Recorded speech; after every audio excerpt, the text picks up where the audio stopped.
국내에서 코로나19로 인한 사망자가 처음으로 발생했습니다. 또 오늘 오후에만 추가 확진자가 22명 확인되면서 국내 누적 환자 수가 104명까지 늘었는데요. 네, 전문가와 함께 관련 내용 자세히 살펴보죠. 김경우 서울백병원 가정의학과 교수 나오셨습니다. 어서 오십시오. 네, 안녕하십니까. 자, 조금 전에 국내 확진자가 22명이나 추가가 되면서 지금 100명을 넘어섰습니다. 확진자가 지금까지 104명으로 지금 집계가 되고 있는데요. 이게 확산세가 커지는 거 아니냐 좀 우려가 됩니다. 어떻게 보고 계십니까? 예, 맞습니다. 이제 감염 확진자가 증가할수록 그만큼 감염이 많이 확산됐다는 걸 시사하고 있는데 대구 지역의 감염 확진자의 특징은 우리가 역학조사를 통해서 감염 경로를 추적하면서 접촉자들에 대한 검사를 하다 보니까 이렇게 추적이 확인된 사례가 되겠는데요. 네. 이것보다 조금 더 우려스러운 것은 검사를 안 한 분들 중에서 이제 불특정하게 어느 지역에서 폐렴 환자가 나왔는데 알고 보니까 코로나19가 나왔다. 이것이 조금 더 우려스러운 상황이 되겠고요. 예. 지금 보게 되면 지금의 역학조사와 확진검사는 추가적인 확산세를 좀 누그러뜨리기 위한 좀 대규모의 적극적인 조치라고 볼 수가 있겠고요. 네. 앞으로 또 이런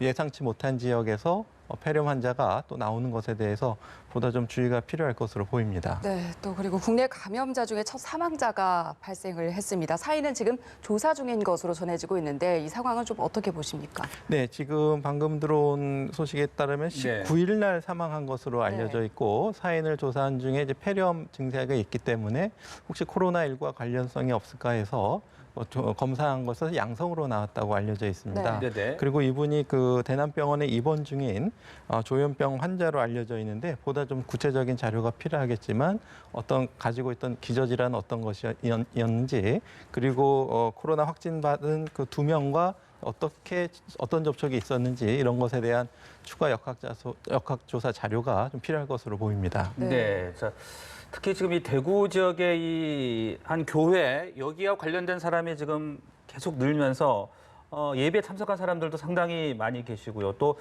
지금 증상이 있다고 대답한 사람도 뭐 90여 명, 증상이 없다고 대답한 사람도 500여 명으로 지금 나타나고 있습니다.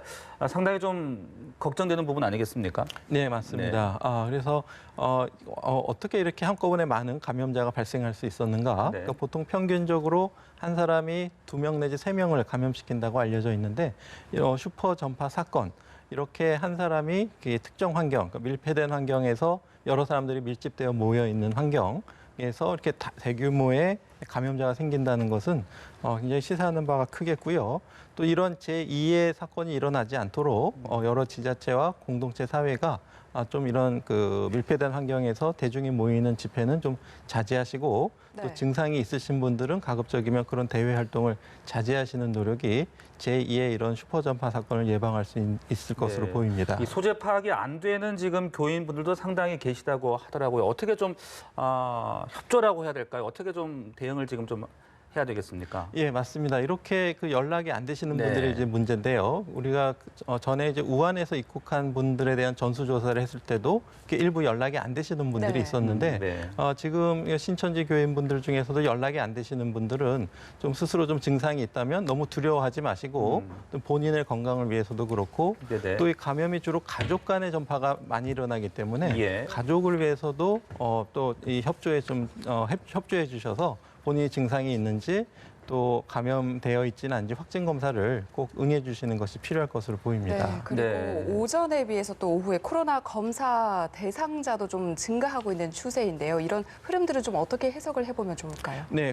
적극적이고 광범위한 선제적인 조사는 매우 필요합니다. 물론 이제 많은 인원이 또 많은 시설과 장비가 필요한 작업이긴 한데 좀 오래 걸릴 수도 있겠고요. 하지만 조기에 적극적으로 찾아내서 보다 확산이 되는 것을 좀 누그러뜨릴 수 있는 그런 정책이 아주 시급한 상황이라고 할 수 있겠습니다. 지금 환자 수가 늘면서 이제 보건당국이 진단검사 대상을 늘리기로 한 상황인데 이 환자 수를 다 수용할 수 있겠느냐 이런 부분에 대해서도 수용이 가능한지 여부에 대한 의견 그리고 목소리가 나오는데 그 가능 여부는 어떻게 보십니까? 예, 맞습니다. 처음에 신종감염병에 대한 뚜렷한 검사 방법이 없을 때는 하루에 검사할 수 있는 게 106건밖에 안 됐습니다. 그러다가 검사법을 개발하고 이제 3,000건, 그래서 지금 이제 5,000건까지 늘리고 있고 방역 당국에선 올해 말까지 10,000여 건까지 늘리겠다 이렇게 보고 있기 때문에 하루 3,000에서 5,000여 건은 지금 시행 가능할 것으로 보이고 예. 지금 약 한 1,500, 1,600건 정도 시행되고 있기 때문에 보다 적극적으로 많은 검사를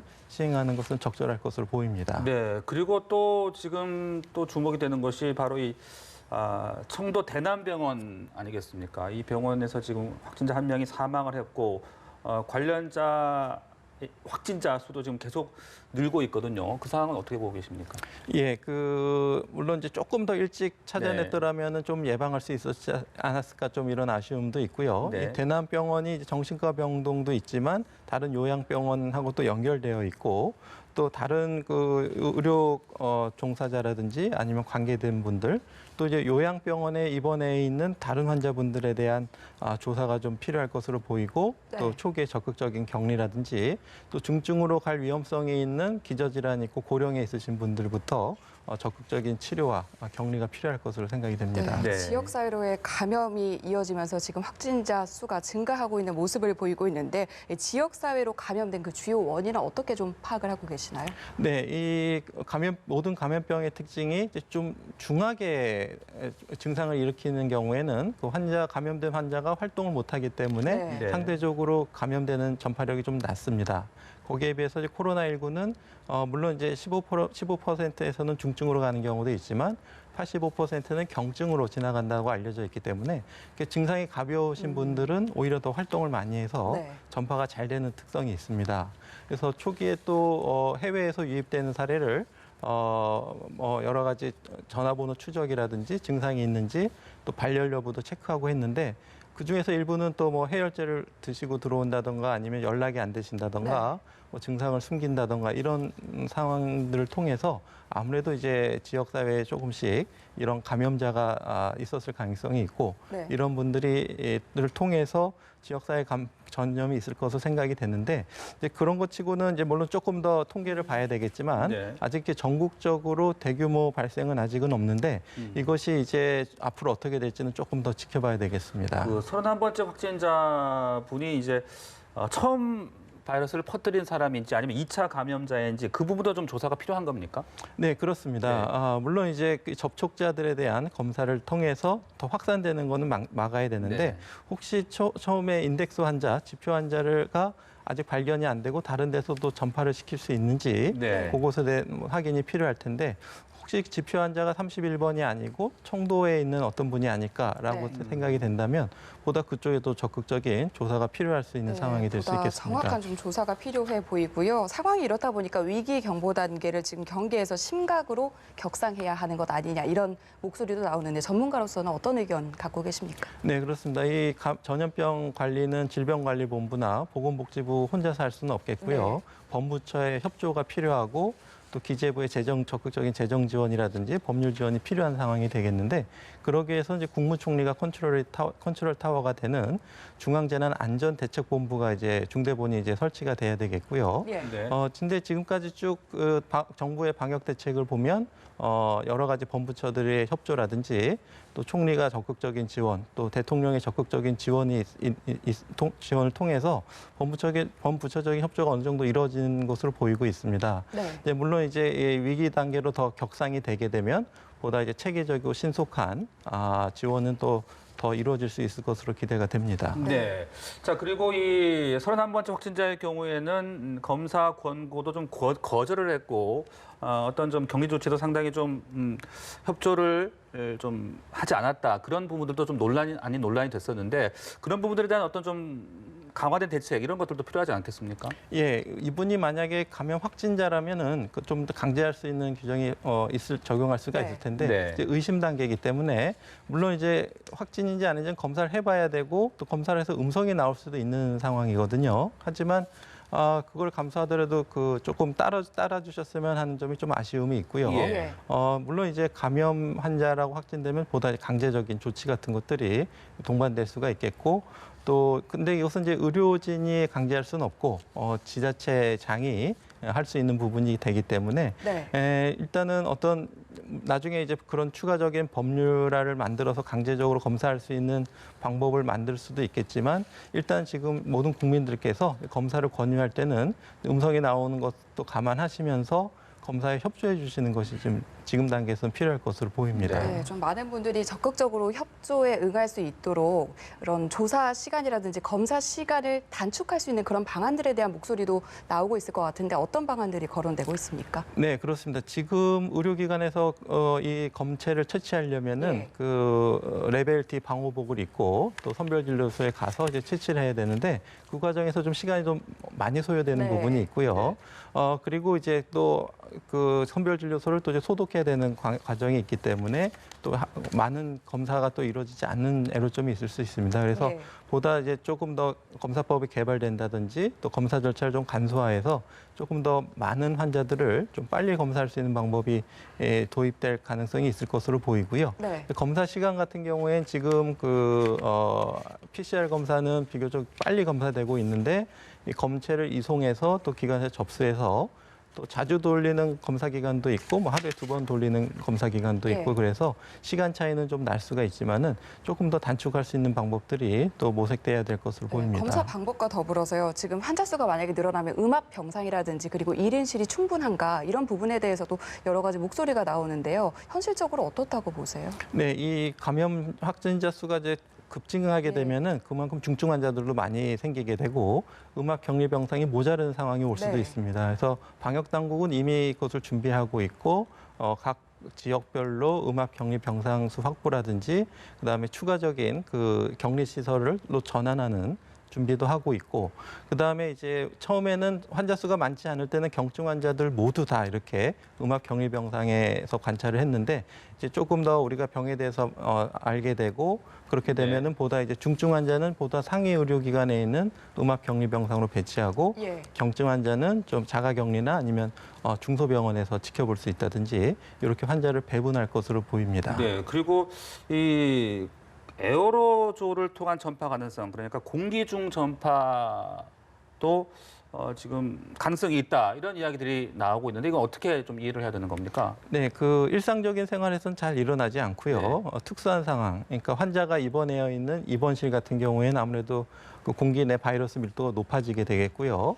또 처치를 하는 중환자실이라든지 특수한 상황에서는 충분히 그런 공기 감염이 가능하고 지금까지 이 확진 환자들의 어떤 접촉 동선을 통해서 감염된 환자들을 또 봤을 때 주로 가족 내 전파라든가 식사를 같이 하신 분이라든가 이렇게 밀접한 접촉을 하신 분들에서 일어났고 네. 같은 공간을 좀 잠깐 사용했다든지 이런 분들에 대해서는 아직은 확진자가 나오지 않는 걸로 봐서는 예. 아직까지는 공기 에어로졸에 의한 전파는 가능성은 조금 떨어지지 않나 이렇게 보는데 뭐 절대로 안 된다는 건 아니고 가능성이 낮은 거기 때문에 네. 항상 특수한 상황에서는 일어날 수도 있다는 점을 항상 주의해서 특히 이제 밀폐된 여러 사람이 모이는 밀폐된 환기가 안 되는 공간은 피하시는 것이 네, 이 좋겠습니다. 상황이 심각해지다 보니까 그 잠복기 기간도요. 이거 14일로 되는 것이냐 그 부분들에 대한 설명들도 있더라고요. 네네. 그래서 잠복기를 뭐 많이 잡을 수도 네. 있겠고 보다 예. 짧게 잡을 수도 있겠는데 지금 14일은 적절한 것으로 보이고요. 네. 만약에 14일 이후에 발생하는 건수는 아직까지는 보고되고 있지는 않고요. 그동안의 연구를 봤을 때도 이제 95%의 환자는 3일에서 7일 정도의 잠복기를 거치는 것으로 알려져 있고 또 예외적으로 13일 내지 14일 내에 증상이 나타나시는 분도 있는데 네. 이 잠복기라는 것이 증상 발현일이기 때문에 증상이 워낙 또 경하다 보니까 언제 감염된 시점으로부터 증상이 발생된 시점을 또 정확하게 측정하기 어려운 부분이 있는데 아직까지는 14일을 더 늘릴 필요가 네. 있다는 증거들은 나오지 않고 있습니다. 네. 네. 그리고 더불어서 감염원의 알 수 없는 사례도 지금 발생하고 있고요. 무증상 환자에 대한 우려도 있기 때문에 만약에 내가 증상이 있다라고 느끼게 되면 어떻게 좀 행동을 하는 게 좋을지도 알려주시면 좋을 것 같습니다. 네, 우선 이제 선별 진료를 받으셔야 될지 말아야 될지가 가장 네. 관건이 되겠는데요. 우선은 그 1339나 보건소의 상담 전화를 통해서 이제 선별 진료가 필요한지 여부를 확인하시고요. 때로는 이제 좀 친한 주치의가 있다면 주치의와 좀 상담하시는 것도 도움이 될 수 있을 것 같습니다. 그래서 주치의가 당신은 이제 어떤 만성 질환도 있고 당뇨도 있고 또 폐질환도 있기 때문에 꼭 좀 진료를 받는 것이 좋겠다고 권고를 할 수도 있고요. 예. 그래서 일단은 바로 이렇게 응급실이나 의원을 가지 마시고 먼저 상담을 하시고 그다음에 선별 진료가 필요하다고 안내를 받으시면은 지정된 선별 진료소를 이용하시는 것이 좋겠습니다. 네, 그리고 특히 대구 지역이 그럴 것 같은데 지금 병원 응급실들이 뭐 곳곳이 폐쇄가 되다 보니까 일반 시민들도 지금 병원을 이용하기가 상당히 좀 어렵고 또 이게 병원을 가급적 가지 않는 게 맞는 것인가 이런 부분도 조금 혼란스러울 수 있을 것 같거든요. 네. 어떻게 대처를 하는 게 좋습니까? 네, 맞습니다. 그래서 네. 일단은 확진 환자가 다녀간 응급실은 현재 이제 폐쇄하고 네. 방역을 거치게 되겠는데 아무래도 이런 응급실 폐쇄 기간을 최소화하고 또 격리된 의료진의 의료진을 빨리 추적해서 또 의료진의 경우에는 격리 기간을 조금 단축하면서 또 진료에 참여할 수 있도록 한다든지 조금 다른 기준이 적용돼야 될 것 같고요. 네. 또 이런 그 호흡기 감염 가능성이 있는 환자들의 진료 동선과 일반 심혈관계 질환이나 암 환자들이 다니는 동선을 분리하는 방향도 생각할 수는 있겠는데 네. 이제 간혹 그 코로나19 감염증이 마치 이제 흉통, 심장병처럼 와서 검사해 보니 또 코로나19가 나왔다 이런 경우도 있기 때문에 100% 안전한 방법은 아니겠지만 그래도 어느 정도 좀 분리가 돼서 병원 전체가나 아니면 응급실이 폐쇄되는 일은 조금 막을 수 있지 않나 네. 생각이 되고요. 보다 이제 선별 진료소를 좀 늘려서 이런 분들이 좀 한번 거쳐서 오실 수 있는 그런 단계가 필요할 네. 것으로 생각이 됩니다. 현재까지는 대구, 경북 지역에 좀 이제 크게 증가하는 그런 모습인데 혹시나 또 다른 지역으로 확산하지 않기 위해서 어떻게 좀 우리가 계속 대응책을 잘 세워야 되겠습니까? 네, 맞습니다. 그래서 중앙 정부와 지자체 협력이 중요하고요.